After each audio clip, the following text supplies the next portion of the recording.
Good evening, everyone. Welcome to Friday Night Frenzy, presented by the Venice Pub and Pizzeria of Ishpeming. I'm Sam Ali. He's Jerry Taylor. And for Halloween this year, when JT gets a tan, we're going to be Siamese twins. That's right, Sam. Before we get to Week 6, let's talk about Week 5 for just a second. The Kingsford Flivers played rival Menominee to the bitter end last week, falling to the Maroons by a field goal, 27-24. That left a bitter taste in the Flivers' mouths for sure. Well, tonight, Kingsford took those frustrations out on yet another conference foe. It was homecoming in Marquette, and the Redmond student section was definitely fired up. Also fired up, the Kingsford offense. Check out this play. Brandon Kolakowski fakes the handoff and fires a dart down the middle. Nick Smith hauls it in for a gain of 15 and a first down. Later in the drive, 3rd and 8 from the Redmond 11. Kolakowski rolls to his right, puts it up. Trevor Roberts catches it and gets 2 feet in bounds for the score, 7-0 Flivers for Marquette.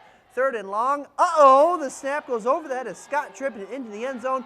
Ben Moreau alertly pounces on it for the score, giving Kingsford a 14-0 lead, and it'll only get worse for the Redmen. The ensuing drive, they would have to punt. Watch Wyatt Kaler come in, strip the ball, and Kingsford had the rock deep in Marquette territory. Back to the Flivers offense.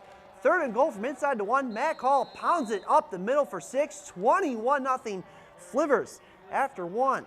Second quarter now, it's 28-0 Kingsford. Kolakowski slings it to the far side. Sam Santi does the rest. 27 yards in all. Kingsford spoils homecoming for the Redmen. I hope the dance was fun.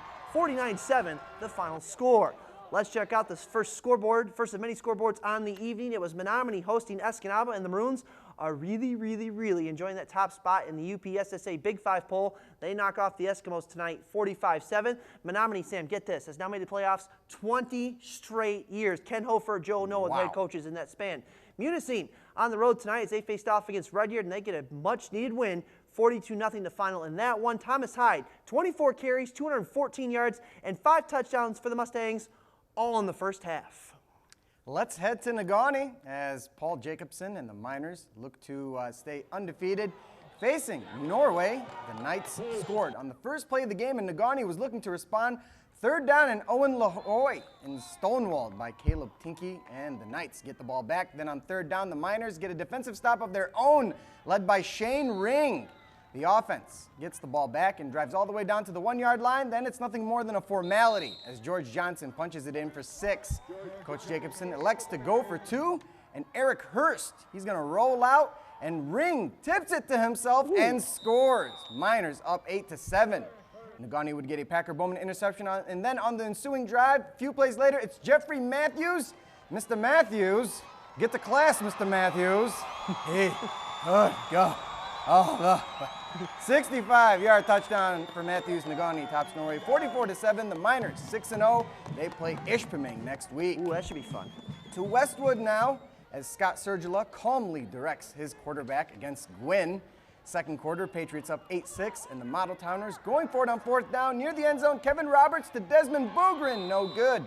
Batted down by Brett Fredrickson, and Westwood gets the ball back. 1st down, Luke Gray rolls out, and he wants to dance like Uma Thurman. Makes a few guys miss and turns a big loss into a modest gain. Then on 3rd down at their own 20, Darren Wing is going to air it out and find the Swiss Army knife himself, Luke Gray. Is there anything this man can't do? 1st down Patriots. Later in the drive, Wing is going to take it himself, and he gets rocked by Carter Gearingelli. Nice tackle there. A few plays later, Wing, he's going to find Nicholas Bronis in the back of the end zone. The Patriots take down the Model Towners 39-22, the final score.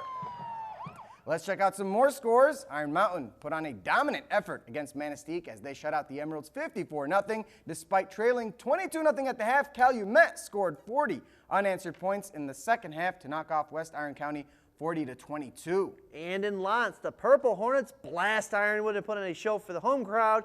57-8, the final score in that one. Back to you, Sam. Let's go to my old stomping grounds. Hancock. The Lakeland and Hubble fans were cheering loud before the game, and even louder as the game went on. First possession for the Lakes, Blake Dupe. He's going to use his speed to get around the corner and put his team up 8-0. Hancock would try to respond, but Dupe shows off his vertical this time to break up that play. The Lakes would turn their next possession into a 3-yard wrecking ball touchdown for Brendan Middleton, and he would muscle his way in for another touchdown on their next drive. The Lakes win it 42-6 and secure themselves a good old playoff berth. Across the bridge, it was senior night as Houghton faced off against Northland Pines. With the Gremlins up 16-0 to start the second half, the Eagles would try to come back, but senior Sean Hislop says, "Not on my senior night." Houghton would turn that into a touchdown run of over 60 yards by Casey Lenowich, going all the way.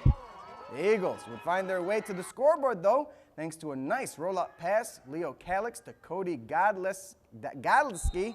But the Gremlins would respond with a 14-yard score from Sam Kollar and didn't look back from there. Houghton goes on to win it 52-14, the final score.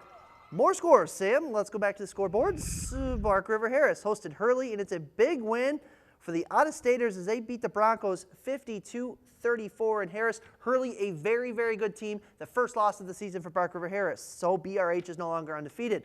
And St. Ignace is now 6-0 after they dropped a 6-0 on Mansalona. Nice writing there, Sam.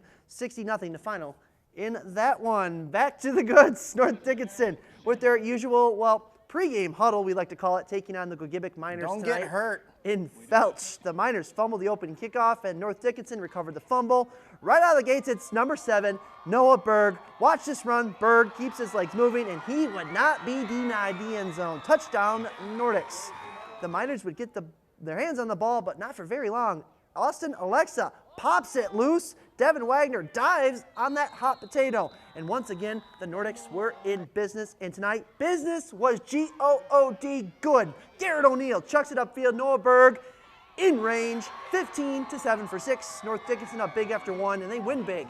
58-22 the final. We head next to Gladstone. The Braves taking on Sault Ste. Marie. Towards the end of the first quarter, Hunter Garling is, pretty good at just about any sport he plays. Garling down the left sideline, a gain of 35 on the play. Let's go to the second quarter. Gladstone down 7, but not for long. Mr. Garling gets his number called again, and he calls his own number 6, as in 6 points. The Braves add the extra point to tie things at 7, and the home crowd was feeling pretty good about that. Why not? Sault Ste. Marie had an answer on their next drive. Justin Fountain going to follow his blockers, and when you're running back, it's great to have the big boys make holes for you to run through. 19 yards for the score. Cool thing here, Chase Bouchard, a lineman for the Sioux, would add another touchdown. The big guy rumbling in like William Perry in the refrigerator. Yeah, that's right. Sault Ste. Marie leaves Happy Rock, happy tonight. 37-27 the final. And finally, in 8-man action, Posen squeaks by Cedarville 28-26. The Trojans came in with a 4-1 record and ranked 2nd in the UPSSA poll, so we'll have to see how this loss affects them going forward. Northern Michigan was on the road at Hillsdale, and they fall 3-1. And the Lady Huskies were at Findlay, and they fall as well 3-0 the final in that one. Both women's soccer teams had better luck today as the Wildcats take care of business at home against Malone 5-1. 5 different players scored for NMU, and Michigan Tech's Lexi Herwig outscores Lake Erie on her own as MTU wins it 2-1.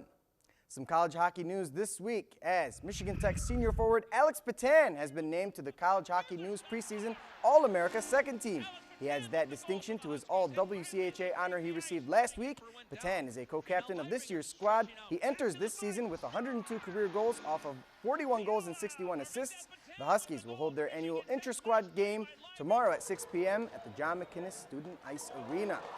Stay with college hockey as NMU will be holding an exhibition game tomorrow against the U.S. National Team Development Program U10 squad. Puck drop, U18, excuse me. U10. They're going to play kids under 10 years old. Puck drop is scheduled for 7:07 p.m. at the Berry Events Center. That'd be quite a sight to see. College football talk right now. Michigan and Michigan State both in action. Michigan State home tomorrow. East Lansing against Purdue, and Purdue lost to Bowling Green, so I don't think the Spartans have any problems. Shouldn't be any issues, and like we mentioned last night, Michigan scheduled to play at Maryland. The game was going to be at 8 o'clock, but Hurricane Joaquin, they moved that one back up to noon. So just sometimes, the weather gets in the way. Yeah, still going to be a wet one there in Maryland. Michigan's ground game is pretty good so far this year. Ground and pound tomorrow will be lots of that for the Wolverines, and they've been pretty impressive underneath Jim Harbaugh. They've been okay, but it's as long as they're in the same conference as Michigan State and Ohio State, it's going to be tough for them to get pretty far, but we'll talk about their success maybe in a year or two. Oh, for sure. Tigers tonight, a couple games to go, fall the White Sox 2-1. Alfredo Simon saying, had a bad left knee all year. That's awful. Yeah. That's awful. I just hate when athletes at the very end of a bad season want to bring up an injury. You shouldn't do that, but I mean, as we reflect on, because it's pretty much the last weekend of Tigers season. Thank goodness. One word. Awful. Awful? I'll just say disappointing. And anti-disappointment, the Wings tonight, preseason, 4-2 win over the Toronto Maple Leafs with Mike Babcock, so good for the Wings. They start pretty soon here. And quickly, weekend plans, what do you got? Weekend plans? Oh, I'll be at NMU for the exhibition game, media day, and for the game at 4 o'clock. I'll be there. So football and hockey for you tomorrow. I'm headed to the Woods after that dirty pointer, so we'll see how that goes Monday. Alrighty. All right. Well, thank you for joining us for this edition of Friday Frenzy. He's JT. I'm Sam. Have yourself a good weekend. See you next week.